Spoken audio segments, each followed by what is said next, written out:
એ 3 પ્રશ્નમાંથી એક પ્રશ્ન બેઠે બેઠો આવશે. 101% ગેરંટી, 100% પૂછાય. લખી લેવું. ખાસ કરીને વસ્તીના પાઠની અંદર આ પ્રશ્ન પેપર ખોલો તો બરબારો જ દેખાય. એક કાંકરે બે પક્ષી મરશે. મિત્રો, પરીક્ષાની અંદર જેટલું પૂછાય એને બધા પ્રાધાન્ય આપવું, એક્સ્ટ્રા કોઈ આપવાનું કરવું નહીં. મિત્રો, એમાંથી 100% ગેરંટી આપું છું. કૃષિ ક્ષેત્રની અંદર ખેત ઉત્પાદન વધારવાના ઉપાયો, ટેકનોલોજીકલ પરિબળો આંખવીસીન કરી લેજો.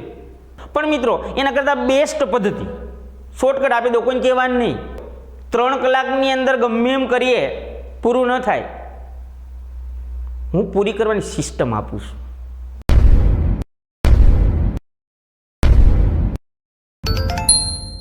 વિદ્યાર્થી મિત્રો, નમસ્કાર. આપણે બોર્ડની પરીક્ષા એકદમ નજીક આવી રહી છે. એ બોર્ડની પરીક્ષાને ધ્યાનમાં રાખીને આર્ટ્સ અને કોમર્સના વિદ્યાર્થી માટે કોમન વિષય અર્થશાસ્ત્ર. આ અર્થશાસ્ત્ર અમે 100 ગુણનું આઈએમપી મળી રહે વિદ્યાર્થીઓને, એને ધ્યાનમાં રાખીને અમે આખું મુદ્દાસર પ્રશ્ન સહિત અમે તૈયાર કરેલું છે. બરાબર? તો તમને રોજ ને રોજ દરેક વિષયના વિડીયો તમને મળી રહે. મિત્રો, અર્થશાસ્ત્ર વિષયની અંદર આપણે પ્રવેશ કરીએ. બરાબર? તો આમની અંદર ઈ વિભાગની અંદર 3 થી 4 ચેપ્ટર વ્યવસ્થિત કરી લ્યો તો એમની અંદર તમારે 25 ગુણ આવી જાય. એમાં મિત્રો 11 ચેપ્ટર છે ઇકોનોમિક્સની અંદર. બરાબર? આ 11 ચેપ્ટરમાંથી ત્રીજા ચેપ્ટરમાંથી એક પ્રશ્ન 5 માર્ક્સનો પૂછાય છે. આપણે આ બધું જ માહિતી અને મટીરિયલ્સ તમને 1 by 1 મળ્યા કરશે. શક્ય હોય તો નોટ અને બુક સાથે રાખજો. બરાબર છે? એટલે તમને ખ્યાલ આવે કે કયા પ્રકરણની અંદર કેટલા પ્રશ્ન છે. બરાબર છે?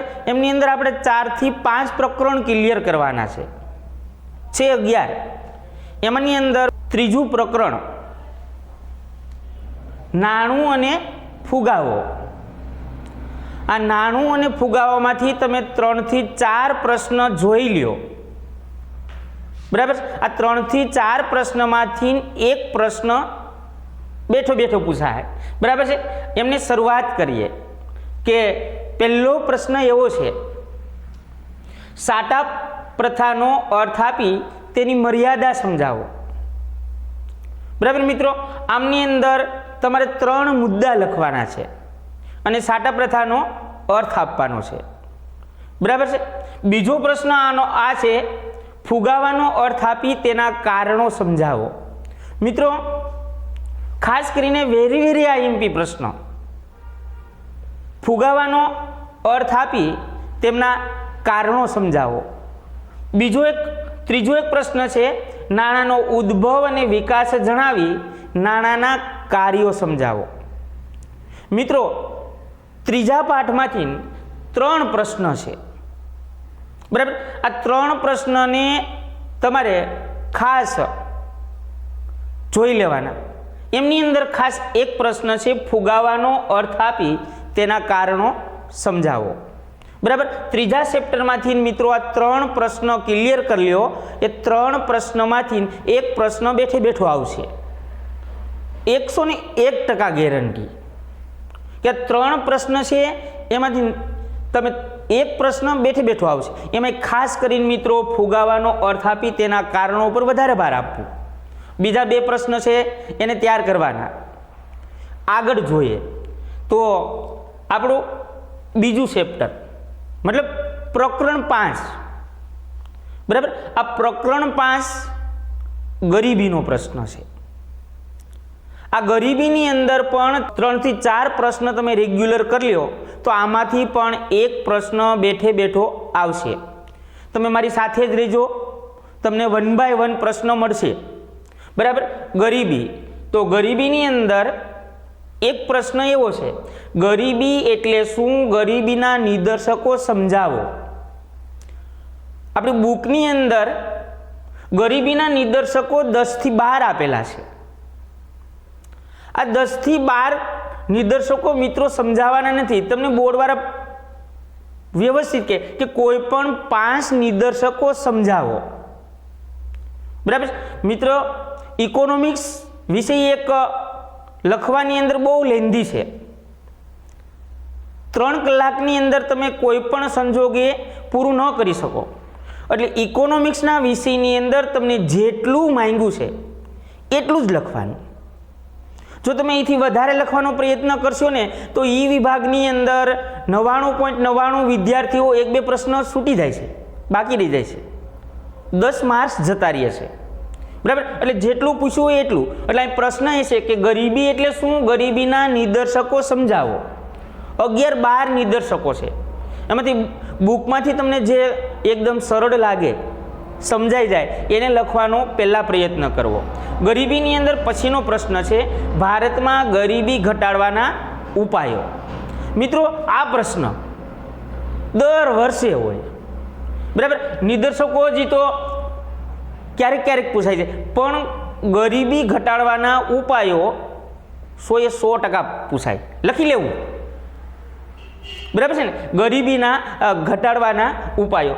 પછી મિત્ર ગરીબીમાંની અંદર છે, ગરીબીનું સ્વરૂપ દર્શાવી ગરીબીના કારણો આપો. મિત્રો ગરીબીના 4 કારણો છે.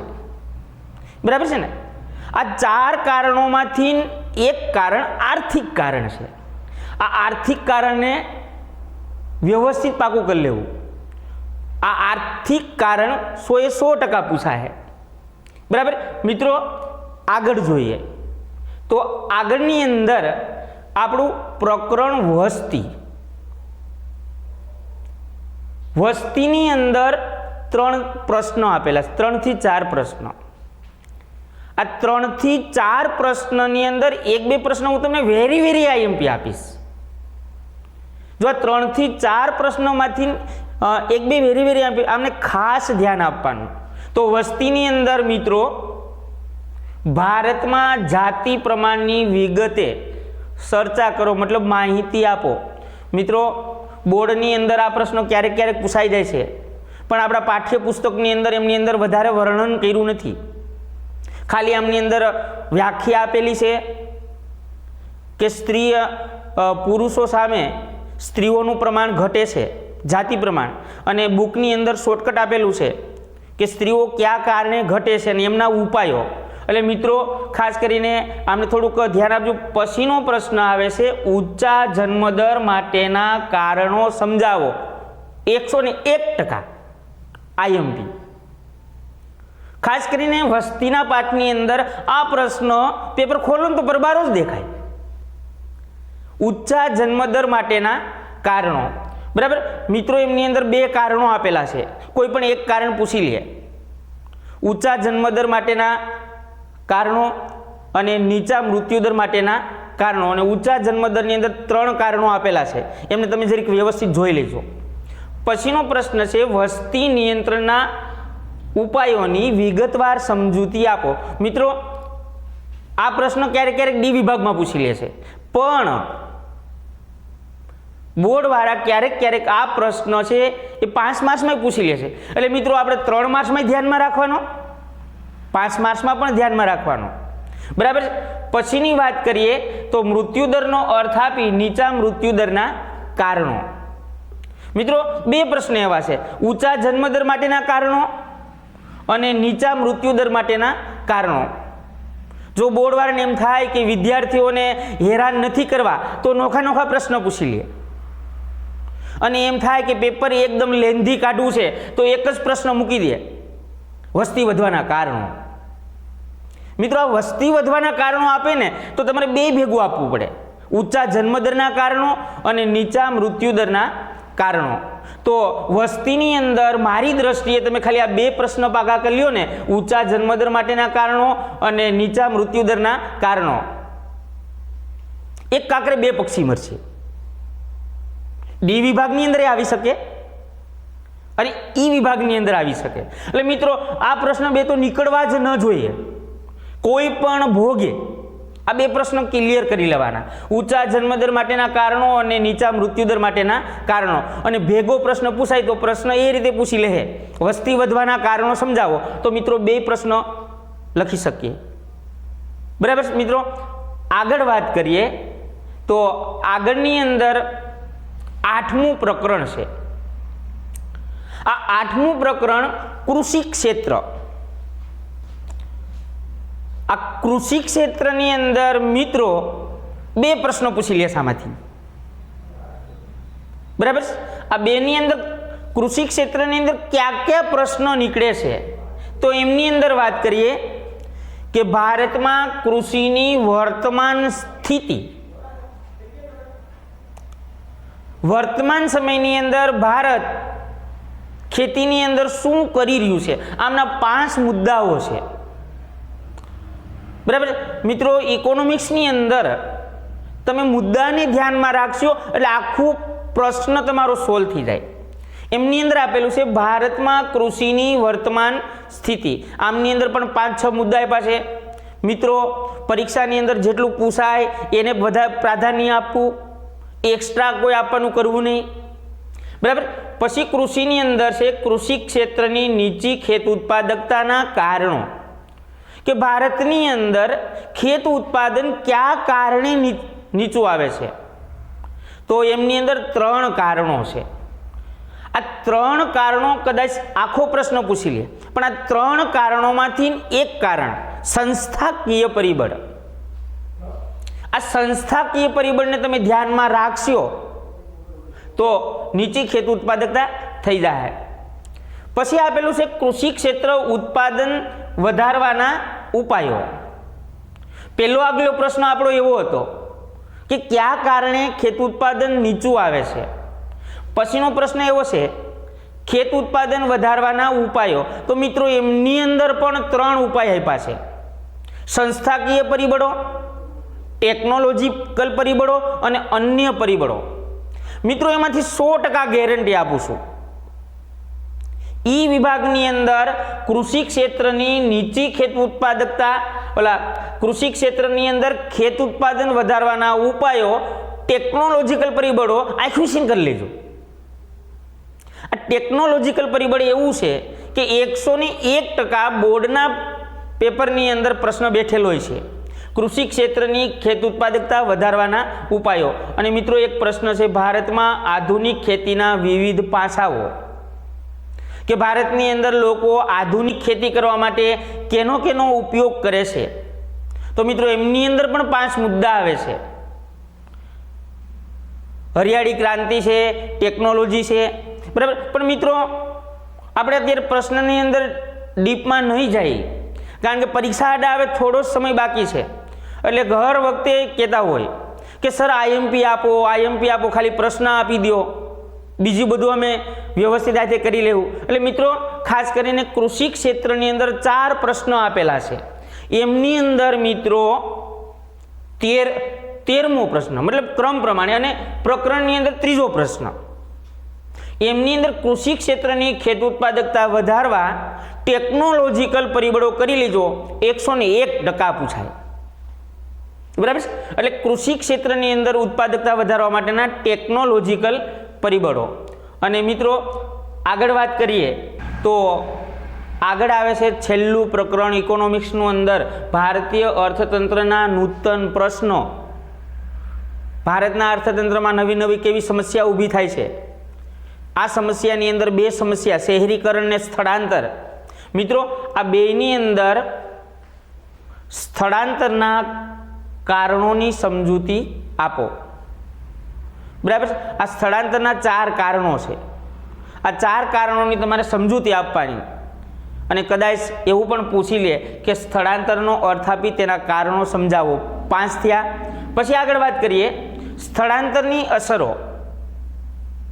મિત્રો સ્થળાંતરની 2 અસરો છે, એક હકારાત્મક અસર અને બીજી નકારાત્મક અસર. હકારાત્મકની અંદર 2 છે, નકારાત્મકની અંદર 4 છે. આમ કરીને 6 મુદ્દાનો પ્રશ્ન થાય છે. એટલે મિત્રો કદાચ પૂછી લે કે સ્થળાંતરની અસરો સમજાવો, એટલે આખું સમજાવવાનું, હકારાત્મક અસર સમજાવવાની, નકારાત્મક અસર પણ સમજાવવાની, બરાબર. પછી આગળ વાત કરીએ તો શહેરીકરણની અસરો, બરાબર. તો બોર્ડની અંદર શહેરીકરણની અસરો પૂછી લે, એ પણ બે ભાગમાં પૂછી લે, એક હકારાત્મક અને એક નકારાત્મક અસરો. હવે મિત્રો જો આ બે પ્રશ્નો એવા છે વેરી વેરી આઈએમપી, સ્થળાંતરની અસરો અને શહેરીકરણની અસરો. મિત્રો તમે આમ જોવા જાવ ને તો બેયને એક સરખા મુદ્દા થાય છે. તમને આના મુદ્દા આમાં નાખો તો ક્યારેક હાલે, આમના મુદ્દા આમની અંદર જાય તો હાલે, પણ જોવાનું અસર સારી છે કે ખરાબ છે, હકારાત્મક છે કે નકારાત્મક છે. અને છેલ્લે વાત કરશું ભારતમાં શિક્ષણ, આરોગ્ય અને વીજળીની સ્થિતિ, બરાબર છે મિત્રો. આમની અંદર ક્યારેક 5 માર્ક્સનો પ્રશ્ન પૂછી લેશે કે શિક્ષણ સમજાવો, આરોગ્ય સમજાવો અને વીજળી સમજાવો. પણ મિત્રો એના કરતાં બેસ્ટ પદ્ધતિ, શોર્ટકટ આપી દો, કોઈને કહેવાનું નહીં, બે પ્રશ્ન પાકા કરી લેવાના, સ્થળાંતરની અસરો અને શહેરીકરણની અસરો. આ બેમાંથી એક પ્રશ્ન હોય અથવા તો બે બેઠા હોય, પેપરની શરૂઆત થઈ જાય ને એટલે વિભાગ ઈ કરીને આ પ્રશ્ન શરૂ કરી દેવો, શહેરીકરણની અસરો. પેપર હાથમાં આવે ને પ્રશ્નપત્ર ઈ પહેલા લખવા જ માંડવાનો. એટલે મિત્રો આપણા ઈ વિભાગની અંદર હજી એક પ્રશ્ન નાનો એવો રહી જાય છે કે શહેરીકરણની સમસ્યા હળવી કરવાના ઉપાયો, બરાબર છે મિત્રો. એ પ્રશ્નો ક્યારેક પૂછે છે અથવા તો ક્યારેક નથી પૂછતા, પણ ખાસ શહેરીકરણની અસરો અને સ્થળાંતરની અસરો આમને આંખો વીસીને કરી લેવાના, બરાબર મિત્રો. હવે આગળ વાત કરીએ મિત્રો, ઇકોનોમિક્સની અંદર થોડીક વાત કરીએ.